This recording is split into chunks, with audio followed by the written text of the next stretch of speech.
Hey you guys, Coach Amie here with Running with Life, and just a little bit of a personal note. I know some of you guys that follow my running know that I am coming back from an injury. It's not a running injury. In January, I tripped on my own slipper, which was, I personally was stressed out by an outside event and completely exhausted. And I'm not going to go into all the mind-body aspects of why that happened, but I think that there's several of them. We'll just say I tripped on my slipper for now. Twisted my ankle. It was an upper ankle, a high ankle sprain. So it did take over 4 months to get better from that. And I'll kind of explain to you guys. So typically when I'm training for a marathon, training for an ultra, I like to have my mileage somewhat high, probably around the most I've run is probably about 128 miles a week in training. I like to be around 100 to 110, and then maybe depending on the situation, go a little bit higher. So the last that I was at that mileage was, honestly, it was in March of 2020 last year. And then I had a personal situation come up, which was fairly extreme. And really crushed my training, pretty much drove me pretty low. So I'm not really even just coming back. I was still kind of running throughout 2020 and the pandemic, but not in a sense that I was really training for something. But I'm saying this because I'm really wanting to explain to you guys that if you're trying to come back to running and you really have some high goals, it really, really is possible. And I'm saying this to you, and I'm saying it to myself as well, just to kind of keep that mindset in your mind. And so I started running again. I was seeing an ortho about my ankle, and I was in physical therapy, and I started running again in May. I started running probably towards the middle or end of May. And what I did when I was running is I actually started run walking, right? So what a lot of people want to do is they just want to start going back to their own old mileage or going back to their old pace. The problem is when you've been out from running for several months, and I was doing an elliptical. I wasn't doing an elliptical like super high intensity. Honestly, it was more to just keep my routine going because I have a background in holistic wellness as well as being a certified running coach. But I feel like a lot of running is keeping that mentality and keeping the habit going. And then also giving your muscles a little bit of stimulation is better than just nothing at all. So I was doing an elliptical in the morning. I was on my recovery days from my recovery workouts.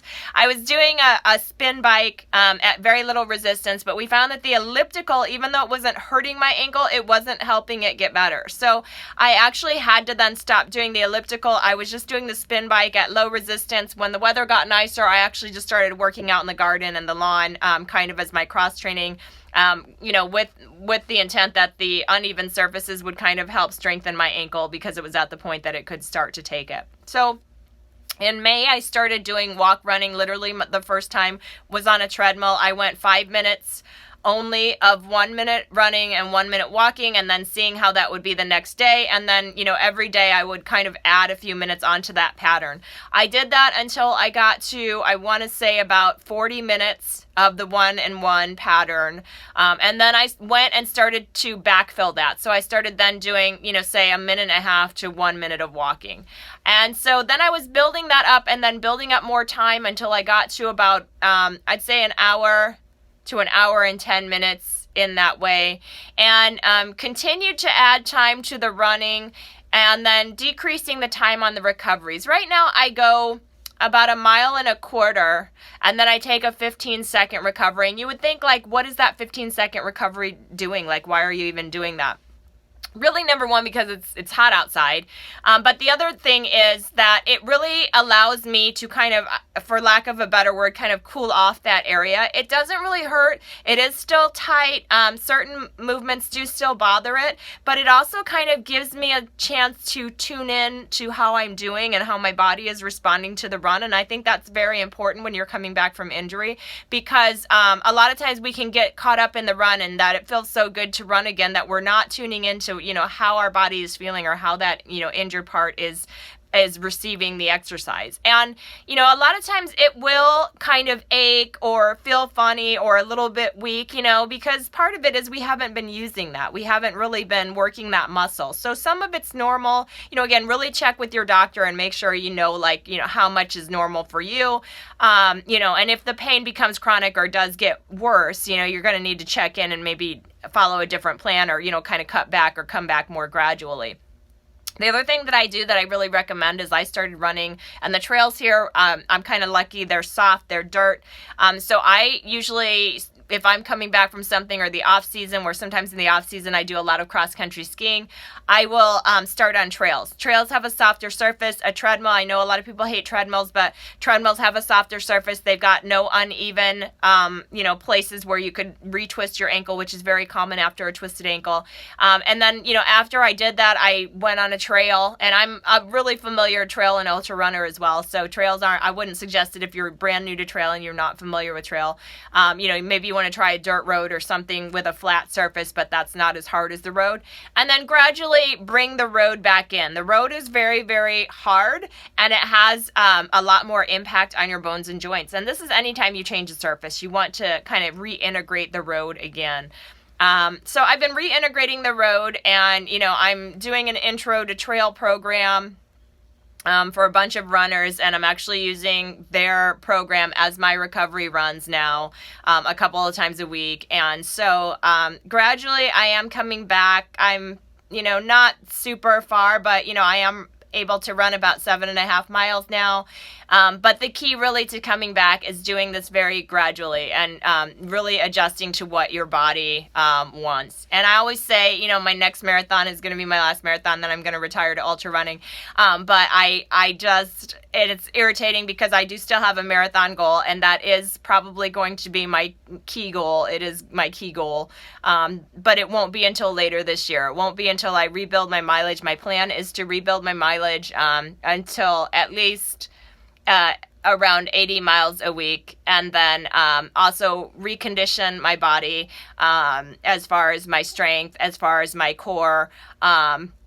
You know, get over some of the stuff over the past year that has happened to me, you know, really so that I can be fully mentally strong again, because that's so 100% of running. So I am a holistic running coach, so I do believe that all aspects of your life will affect your running. And so, you know, in order to run at a really high level, you know, not saying that everything has to be perfect, but you really want a lot to be in line. I mean, even your lifestyle, you really want, if you're running a lot of miles, you really want to simplify your lifestyle to where it's accommodating your ability to run that amount of miles. Because if you're not having an organized, you know, routine in the morning, and, you know, you're trying to get in a bunch of miles before work, or, you know, do a second run later in the day, and, you know, you don't have plans for how that's going to work with your kids, or, you know, how that's going to work with, I'm a caretaker for my mom, for, you know, what's going to happen there. If you don't have that plan in place, it's going to obstruct your running. So really right now I'm kind of in the preliminary phase, because I've recently relocated. You know, how am I going to re-put all of this stuff together again?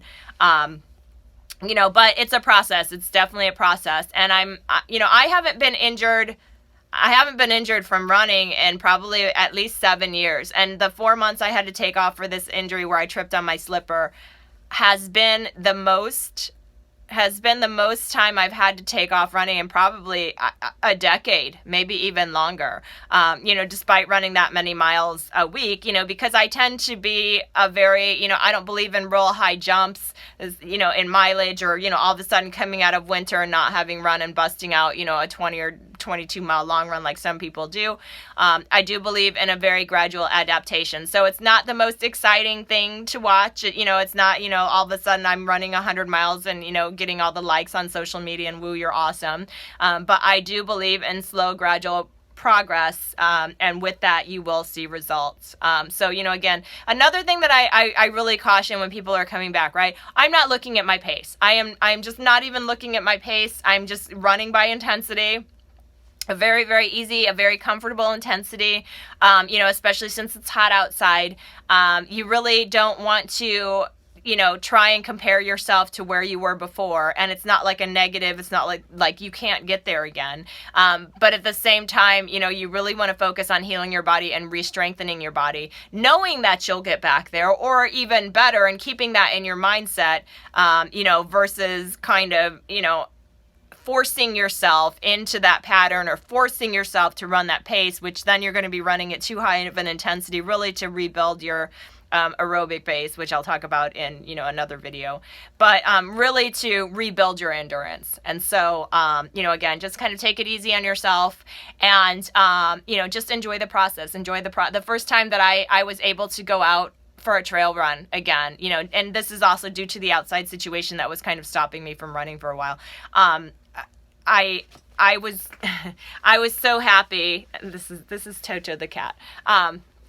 I was so happy. Literally, I was almost in tears on the trail. So anyway, just enjoy the blessing that you're able to run, and that you're able to be out there and you're able to rebuild again, and you'll eventually reach your goal.